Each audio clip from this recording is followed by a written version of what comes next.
I am Brady Naplan. Welcome to lesson 2.1.4a, determining slopes of perpendicular lines, day one. Before we get too deep into the perpendicular lines, though, just a quick warm up. This one's a really short one, just reminding us about reciprocals. I would like you to determine the reciprocal of each of these values. Go ahead, hit pause to work it out, hit play when you're ready to check your work.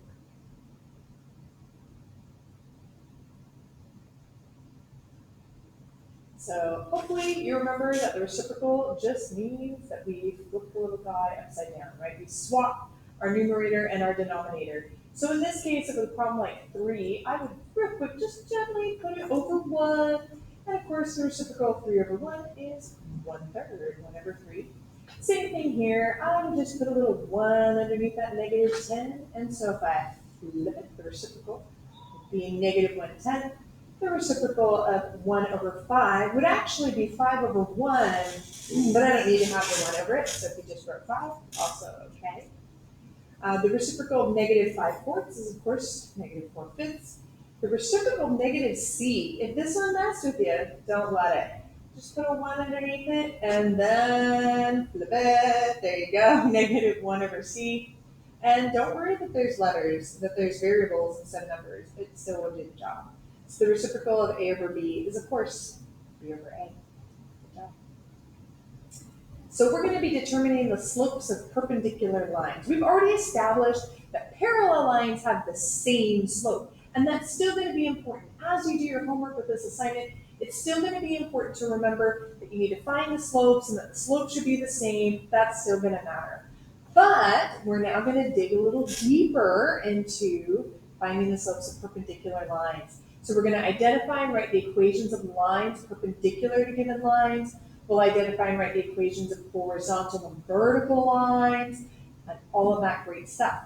So you have translated the graphs of linear equations to determine the slopes of parallel lines, right? We shifted it up, we shifted it down, we're like, look, they're parallel, they have the same slope, yay.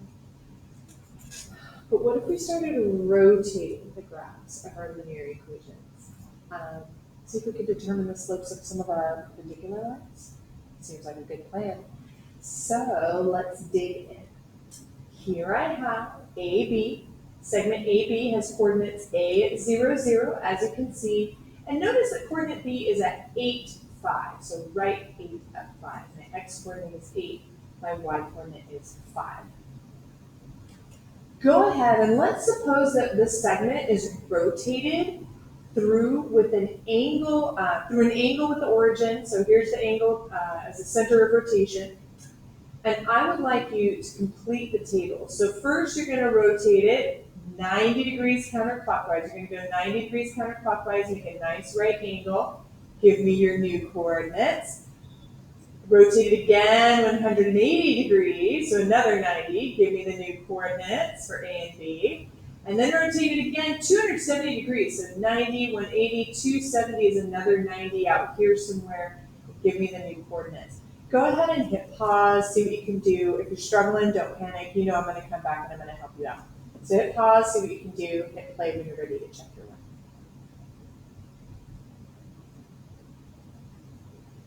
So to rotate that 90 degrees, let's see, it needs to be perpendicular, right? Perpendicular lines are 90 degrees. So I rotate it out here. They said to call the new one B prime, so A prime, B prime. New coordinates. Well, A didn't move, so it's still going to be 0, 0. B definitely moved. I went from positive 8, positive 5. Now it's negative 5, positive 8. So my coordinates definitely changed. If I rotate another 90 degrees for a total of 180, I didn't go far enough. I end up out here. So now, again, A did not move. I'm still at 0, 0. That's still a thing. I work on this B double prime because it's our second rotation. This guy, it looks like I had to go left 8 and down 5. So we're now at negative 8, negative 5. And one more rotation. Another 90 degrees. Oh, I wasn't quite in the right spot, but another 90 degrees. 270 degrees total. We'll call this B triple prime because it's now our third rotation. And these coordinates are positive 5, negative 8. So again, A didn't go anywhere, still at 0, 0, but B definitely changed. Here's what I would like you to do. I want you to use these coordinates. So I hope you have these still on your page. You're going to want to use these coordinates. And you might want to use your old school, remember, we're going to find the slope of each line segment. So you may want to use your old formula. Remember, we subtract our y coordinates on top, subtract our x coordinates on the bottom. So you might want to go back to your rate of change formula, your slope formula from before. So go ahead, find the slope for each of these line segments, and then hit pause. Work it out. Find all your slopes, and then hit play when you're ready to check your work.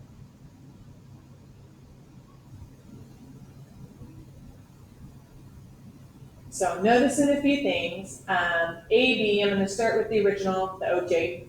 So my y coordinates go on top, so, original, there we go. So 5 minus 0 and 8 minus 0. That's what I'm going to do on top. 5 minus 0, 8 minus 0. Of course, 5 minus 0 is 5, and 8 minus 0 is 8. So my slope is 5 over 8. Hooray. Now, of course, things changed, right? When we did the new one, this guy was still 0, 0. That hasn't changed, 0, 0. You have them on the page. I don't, so I'm rewriting them. Sorry, I can't see that one. And my new coordinates are now negative 5,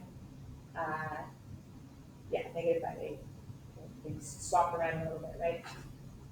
So if I subtract my y's on top, I now have 8 minus 0. On the bottom, I have negative 5 minus 0. Of course, 8 minus 0 is 8, and negative 5 minus 0 is negative 5. Interesting. Very interesting. When I look at double B, well, again, A didn't change. He's still 0, 0. But I now have negative 8, negative 5. Those are our new triple B coordinates, right? So great. On top, negative 5 minus 0. On the bottom, negative 8 minus 0. So negative 5 minus 0 is negative 5. Negative 8 minus 0 is negative 8. Oh, but don't forget. Negative divided by negative gives us a positive 5/8. And last but not least, again, A has not moved at all. We're still at 0, 0. But B triple prime sure has swapped around a bit. So now I have a positive 5 and a negative 8. Moved quite a bit here. Yes, we have. So on top, I'm going to do negative 8 minus 0, subtract my y's. On the bottom, I'll do 5 minus 0, subtract my x's. Of course, negative 8 minus 0 is negative 8, and 5 minus 0 is 5. Interesting. So I hope you're noticing something about these slopes. Some of them are the same, some of them are different. But there's clearly a relationship here, right? There's clearly a relationship here. Let me see if I can use another color. There's clearly a relationship between this guy, right? What happened there? So if you recall, perpendicular lines or line segments that are perpendicular, I can say this. Recall that perpendicular lines are line segments that form a right angle at the point of intersection. So looking at these three graphs, each one of these shows that 90-degree rotation. All right, each one of these shows that 90-degree rotation. And we know 90 degrees, the 90-degree rotation, are these perpendicular? Hit pause, jot down your thoughts, hit play when you're ready to check your work.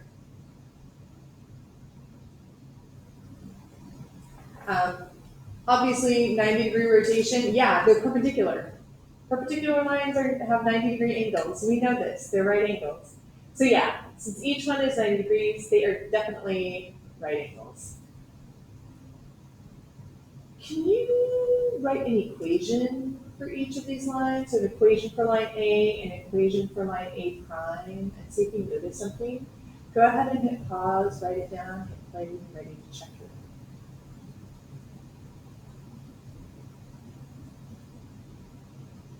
So line A had a y-intercept of 0 and a slope of up 1 over 1, so a slope of a positive 1.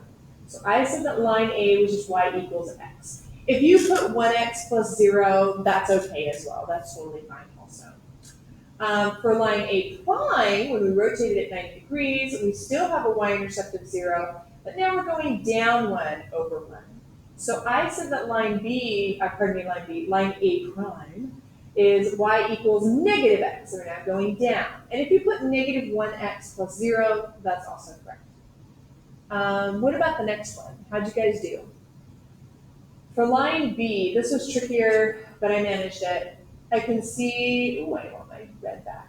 It's easier to see. So I can see my y-intercept is at 5, so y-intercept is at 5. I can see that. For line B, it looks like I go, here's another point, it looks like I go up 1 over 3, so my slope on this guy is 1/3. So I said that the equation for this one, again, general form, easiest way to go, y equals mx plus b. I said the equation for line B then was y equals 1/3 x plus 5. There's my y-intercept, there's my slope, yay. For line B prime, it has the same y-intercept. It has a y-intercept of 5, so same one. But now I'm going down 3. Let's see, if I go into this, from this point to this point, looks like I have to go down 3 and over 1. So now my slope is negative 3 over 1, which, I mean, I guess I could just write that as negative 3. I don't really need it over 1. So I said the line for B prime is y equals negative 3x plus 5. Let's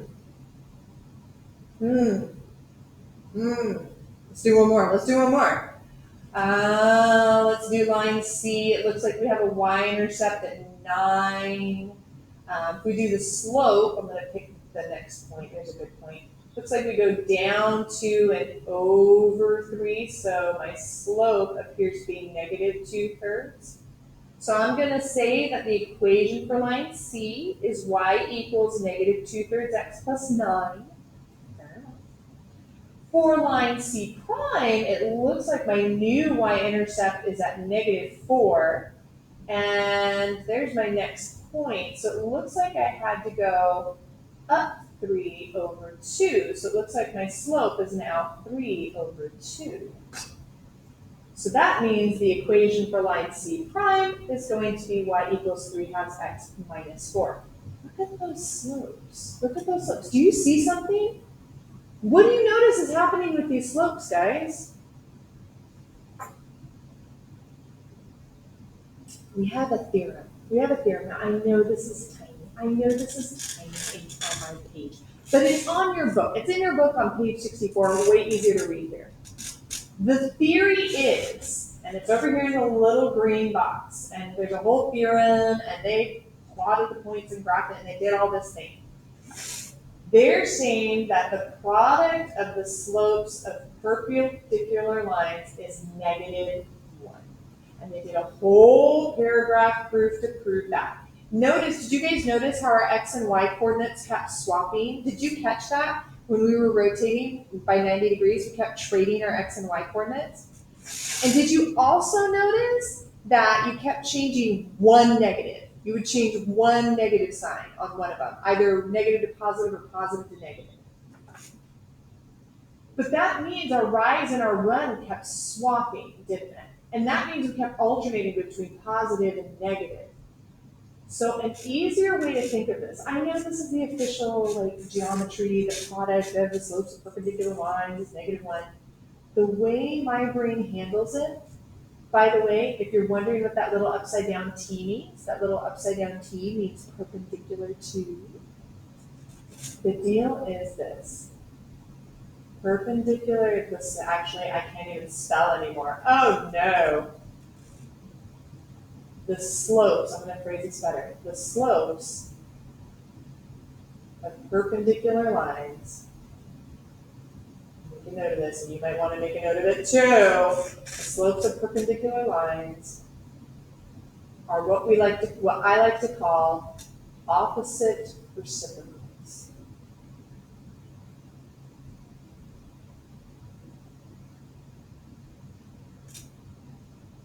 okay? Opposite reciprocals. This means two things have to happen. You have to change, you have to flip it, right? You have to do reciprocals. If top becomes bottom, bottom becomes top, you gotta flip them. But you also have to change the sign. Positive becomes negative, negative becomes positive. So for example, when we were working on those AB guys earlier, we noticed that some of them had a slope of 5/8. But the lines that were perpendicular to them, we had to flip it and change the sign. So instead of positive, our new slope was going to be negative. And instead of 5/8, our new slope became 8/5. So this is what I mean by opposite reciprocals. You have to change the sign and flip. You must do both. So if your lines are perpendicular, the slopes are opposite reciprocals. That's big, that's big. I hope you wrote that down somewhere because that's big. That's really big. So here we go. Lines J and K are perpendicular. Given each slope of line J, I would like, so these are all the slope of line J, different line J, I would like you to find the slope of line K. Now that you know that slopes are opposite reciprocals, find the slope of line K. Go ahead and hit pause, find all your new slopes, hit play when you're ready to check them.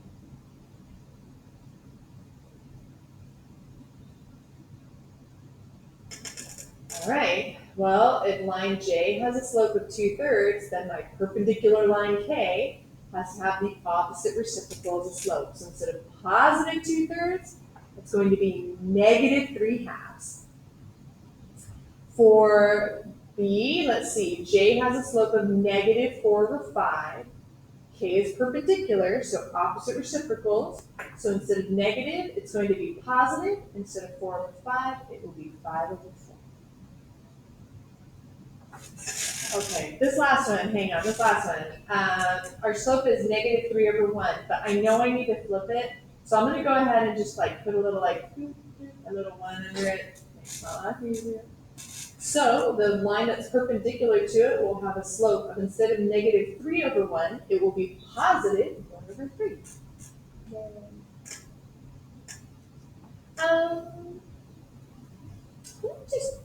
So great job, well done. Not very hard, right? Not very hard. Can we just take this back for a second? Remember how we had horizontal lines that were flat? Do you remember what the slopes were for any line that was horizontal, any line that was flatlining like that? We talked about it in an earlier lesson. What was the slope of any horizontal line? Can you hit pause, write it down, hit play when you're ready to keep going?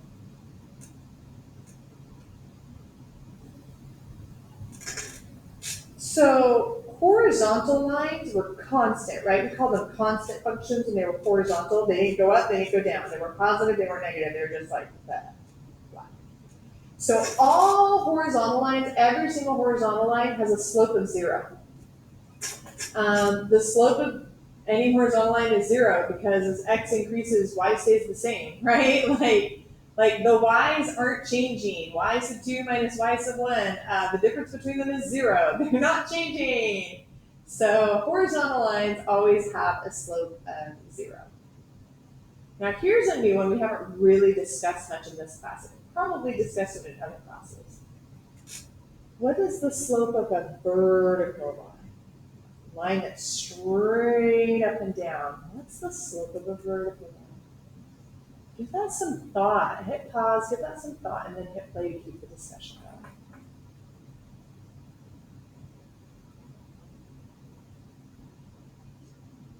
So when I do vertical lines,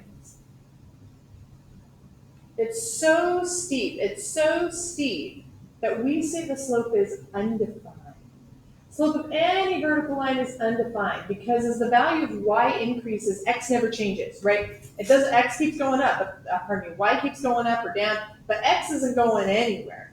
So there's no difference in my x's. So when I try to calculate the slope, since there's no difference in the x's, we get a 0 on the bottom. And remember, we're not allowed to divide by 0. When that happens, we say that it's undefined, it doesn't exist. So the slope of any vertical line, we call it undefined. I have a couple of statements for you. Can you go through and make some decisions here? Determine whether each of the given statements is always true, sometimes true, or never true. And just maybe jot down some of your reasons for that. I have a few of these. I only have 8 on the screen. There are a few of these in your book on page 67. Can you jot down your thoughts on these? Hit pause, jot it down, hit play when you're ready to check it.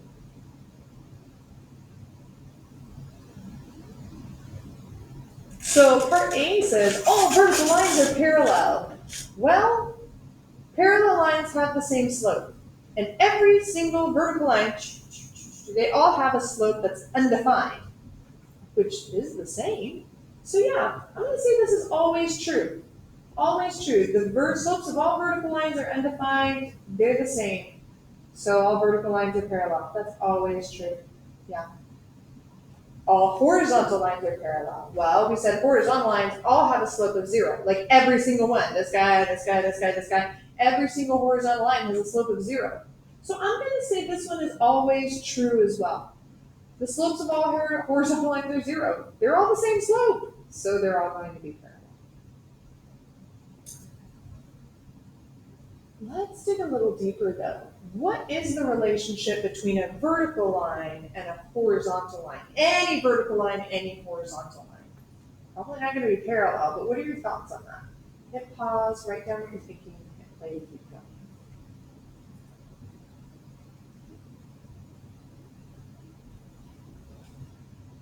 Well, vertical line, any vertical line you pick and any horizontal line you pick, they're always going to be perpendicular. They are. They're always going to be perpendicular. That's just life. That's just life. So, if I wanted to write an equation for a horizontal line and also an equation for a vertical line that passes through the point -2, -1, do you want to see how easy this is? This is so easy. This is so easy. Watch, watch, watch. This is my x coordinate. Yeah? This is my y coordinate. Yeah? So watch this. Watch this.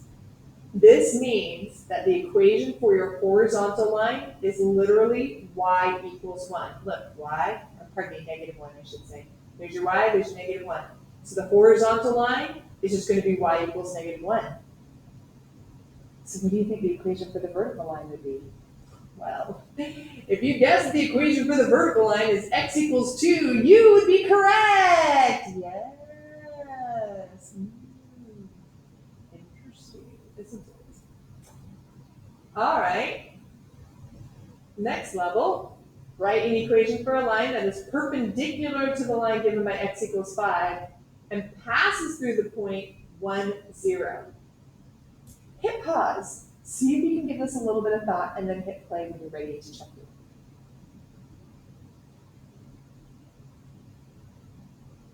So, I hope you caught the trick. They already gave us an x equals. So I don't want an x equals. I want a y equals. Oh, look. This is my y coordinate. So y equals 0. Wow. That wasn't bad. I can handle that. Awesome. All right, try this one out. Write an equation for a line that is perpendicular to the line given by y equals 2 and passes through the point 5, 6. Hit pause, write it down, hit play when you're ready to check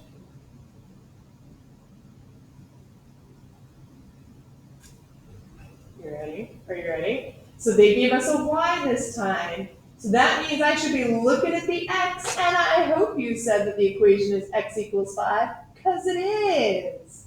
Well done. All right.